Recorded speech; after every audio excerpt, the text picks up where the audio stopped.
With all this hard work, and I think this is a great place to introduce Liz Bartlow Breslin, who is the co-owner of the Celtic Knot Public House. And in our little talk before, that is the key description here is public house. Now we're going to talk about the arts and action at a house of libation, and Liz and storytelling. Let us hear from you. I love that introduction, I have to say. That was lovely. You're exactly right. The part of our name that's the most important to us is the public house. And I'm sure most people know that a pub stands for that, a public house. And that means a lot to us for a couple of reasons. One of them being that the public house needs to be open to the public.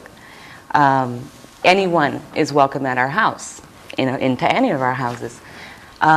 So for us, what that means practically is that when we have live music, which is a couple times a week, and when we have storytelling, which is about once a month, we never charge a cover. We want everyone to feel free to come in, whether or not they have a penny to spend.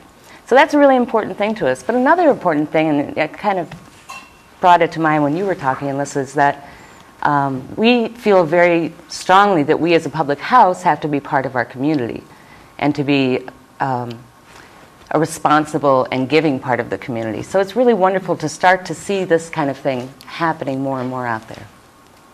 And the storytelling part of it, you were saying earlier, it's national. You're on that monitor, are you not? It's the coolest thing ever. Yes, absolutely.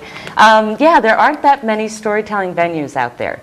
And we have been very fortunate because of my previous career or current and previous career as a sign language interpreter. I've worked with the storytelling community.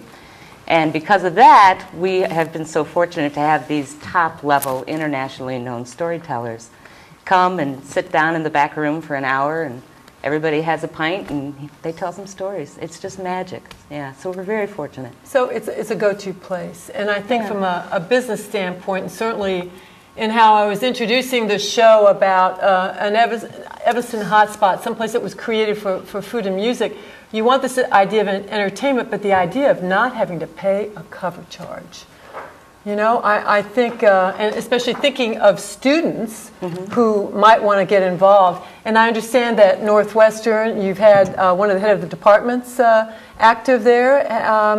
I guess it's okay to mention names, certainly. Absolutely. The head of the theater department, Reeves Collins, who's a very, very important part of my life in several different directions. But Reeves has been very involved in teaching storytelling at the university and then bringing some of his students over as well. Yeah, I think this is what we want to know when you're talking about